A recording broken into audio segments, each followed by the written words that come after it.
కోట బ్రహ్మస్వామి గారు, సత్యం గారు, అట్లాగే ఉన్నటువంటి చిరంజీవి అభిమాన సంఘం అందరూ కూడా కలిసి ఏర్పాటు చేయడం అనేది నిజంగా చాలా సంతోషకరమైనటువంటి విషయం. ముఖ్యంగా చిరంజీవి గారి పుట్టినరోజు అంటే ఎక్కడ లేని సంతోషం, ఎక్కడ లేని ఆనందం మనందరికి కలగటం సహజం. ఈరోజు రాత్రి నుంచి మొదలుపెట్టి ఇప్పటి వరకు ఇక్కడ ఉన్నటువంటి ప్రతి ఒక్కళ్ళు కూడా చిరంజీవి గారికి సంబంధించినటువంటి పుట్టినరోజు కార్యక్రమాల్లో ఏదో ఒక కార్యక్రమం, అన్నదానమో ఇంకోటో రకరకాల సేవా కార్యక్రమాల్లో నిమగ్నమై ఉన్నటువంటి పరిస్థితి మనం అందరం కూడా చూసాం. నిజంగా ఒక సేవాభావం వైపు అభిమానులందరినీ మరలించినటువంటి చాలా గొప్ప వ్యక్తి చిరంజీవి గారు.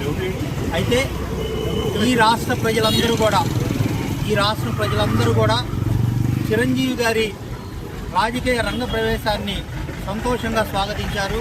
రాజకీయ నిష్క్రమణాన్ని జీర్ణించుకోలేకపోయారు.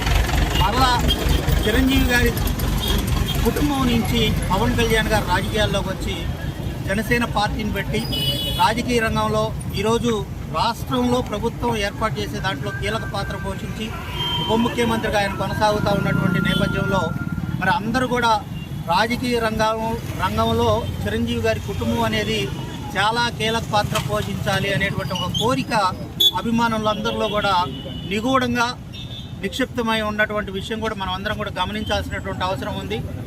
నేనైతే ఆశిస్తున్నాను చిరంజీవి గారు కొంతకాలం తర్వాత అయినా సరే రాజకీయ రంగంలోకి వస్తారని చెప్పి, రాజకీయ రంగం ద్వారా కూడా ఏదైతే మెగా కుటుంబం నుంచి పవన్ కళ్యాణ్ గారు సేవలు అందిస్తూ ఉన్నారో రాజకీయ రంగంలో చిరంజీవి గారు కూడా అదే మాదిరిగా ఏ రూపంగా అయినా సరే రాజకీయ రంగంలో నుంచి ఆయన సేవలు ఆయన అభిమానులు కానీ ఈ రాష్ట్ర ప్రజలు కానీ అందరూ కూడా కోరుకుంటా ఉన్నారనేటువంటి విషయాన్ని తెలియజేస్తూ చిరంజీవి గారి రాజకీయ రంగ ప్రవేశాన్ని ఈ పుట్టినరోజు సందర్భంగా మనస్ఫూర్తిగా కోరుకుంటూ మీ అందరికీ కూడా మరొక్కసారి చిరంజీవి గారి జన్మదిన శుభాకాంక్షలు తెలియజేస్తూ ఉన్నాం.